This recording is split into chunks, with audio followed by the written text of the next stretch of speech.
It started with a reel that shouldn't have survived the water. Lake Halvorsen, Washington. Population 1,204. A lake so quiet that the loudest thing most mornings is the hum of a fishing boat motor cutting through mist. For decades, locals had told stories about things disappearing under its gray surface. An old car from the 60s, a deer stand, even a pontoon that drifted out one summer night and never came back. But nothing ever washed ashore. Lake Halvorsen didn't give things back. Until that morning, June 12th, 2022. A man named Eli Morgan, a retired electrician, was fishing for trout about 30 yards from the northern dock when his line snagged something heavy. He thought it was an old tire, but when he hauled it up, he saw a strap, then a black plastic shell coated in algae, a camcorder, the kind people hadn't used in nearly 20 years. Eli set it in the bottom of his boat, still dripping. He wiped the lens with his sleeve, and there, faint but visible, was a white sticker on the side, property of Kelly Donovan. Back at the dock, a sheriff's deputy happened to be fueling a patrol boat.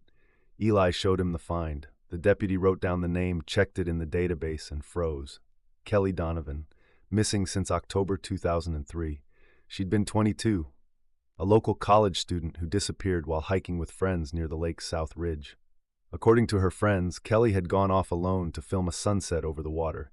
She never came back. They searched for weeks. Drones, divers, scent dogs, nothing. Her case went cold in 2005, and now, 19 years later, her camera had surfaced. The camcorder was a Sony Handycam Mini DV, the kind that used tiny cassette tapes, waterlogged but intact. Detective Marla Wren, who'd inherited the Donovan case years later, sent it to the State Digital Forensics Lab in Olympia. For weeks, there was silence. Then one afternoon, she got a call. They'd managed to dry and stabilize the tape. Some sections were unrecoverable, black static, data rot, but about 27 minutes of footage was viewable, enough to tell a story. The footage began like any early 2000s home video, handheld, jittery. Kelly's voice was bright, excited. She talked about documenting her last weekend before senior year. The date stamp read October 4th, 2003, 5:22 p.m. She panned across a campfire. Two friends, Tara Lowe and Ben Haskins, were laughing, roasting marshmallows. Music played faintly from a portable CD player. The camera caught the lake behind them, still gray, reflecting the orange of the sky. Then Kelly turned the camera on herself. "Okay," she said, "I'm going to walk up the ridge. I want the light before it disappears." It was the last anyone had heard her voice. The next 10 minutes were quiet. The camera bumped as she walked. Branches brushed the lens. You could hear wind and distant thunder, a storm forming.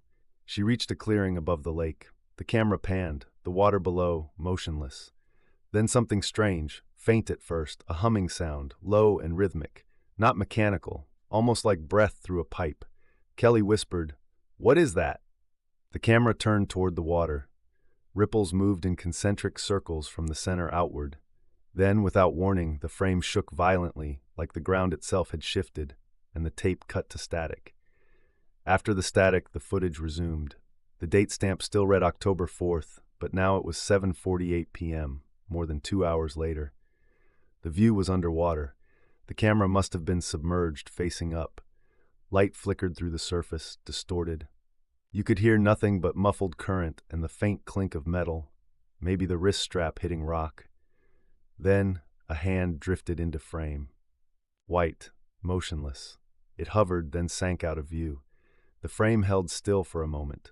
Then the camera tilted, slightly, smoothly, as if someone had lifted it, adjusted it, and set it back down. But there was no one there.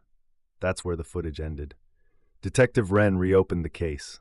Forensics confirmed the make and model of the camera matched one purchased by Kelly in 2003.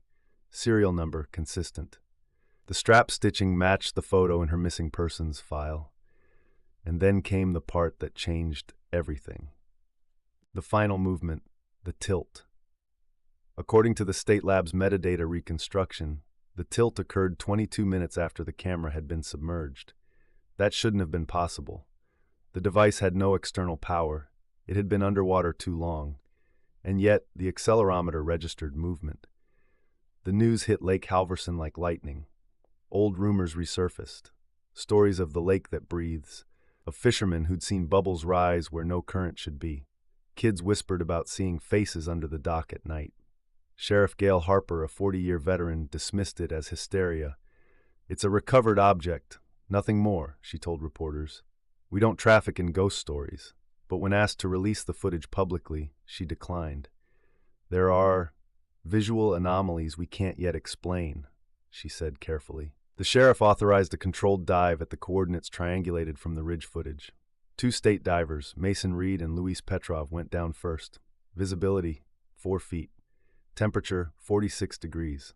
At a depth of 32 feet, they found a narrow drop-off, an underwater shelf. On that shelf lay a tripod, rusted but still standing. Nearby, embedded in silt, was a second mini-DV tape, labeled in faded ink, H2 Sunset. They bagged it, surfaced, and logged the find. The tape was almost entirely corroded, but about 5 minutes survived. This time, Kelly wasn't behind the camera. She was in front of it. The footage showed her standing near the ridge, hair whipping in wind. She was talking to someone off-screen, laughing nervously. "It's weird, right? The water keeps moving, even when there's no wind." Then a voice, male, low, said, "It's breathing." Kelly laughed. "Don't say that." A gust of wind hit the mic. The screen shimmered, the autofocus hunting for clarity, and then everything went dark. When the frame cleared, Kelly was gone. The camera remained fixed, recording the lake, and there in the water something rose, just below the surface, too distorted to define. The screen blurred again, pixelating, the timestamp flickering, before freezing completely. End of tape. Forensics determined the tripod and second tape had been underwater for roughly 2 decades. No human remains were recovered. But what they did find, lodged in the silt near the tripod, stopped them cold, a finger bone, partial. DNA confirmed it belonged to Kelly Donovan. That alone would have closed the case, accidental death by drowning. But the metadata from both tapes complicated everything. The first tape's final movement timestamp matched the second tape's freeze frame to the second, October 4th, 2003, 7:53 p.m. 2 separate recordings, 2 different cameras, both stopping at the same instant. No natural explanation. Local journalist Nora Lang interviewed Detective Wren for the Halvorsen Ledger. "Could this be a technical glitch?" Lang asked. "We considered that," Wren said, "but the internal clocks on both devices stopped simultaneously. That doesn't happen by accident." Lang pressed, "Then what do you think happened?" Wren hesitated. Something, or someone, was still there when the recordings ended. Weeks later, when analysts slowed the final underwater footage frame by frame, they noticed something subtle.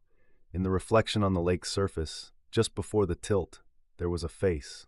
Not Kelly's. Older. Male.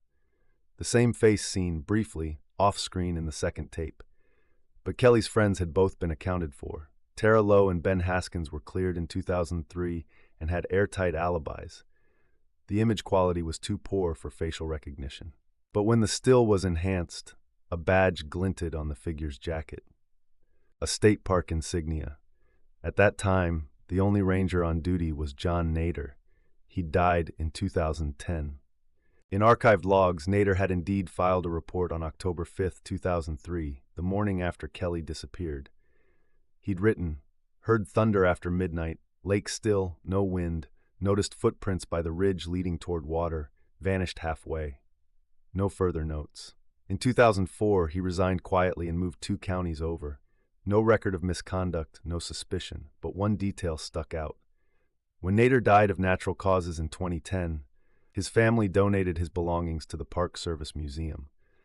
Among them was an empty mini-DV case labeled H2 Sunset.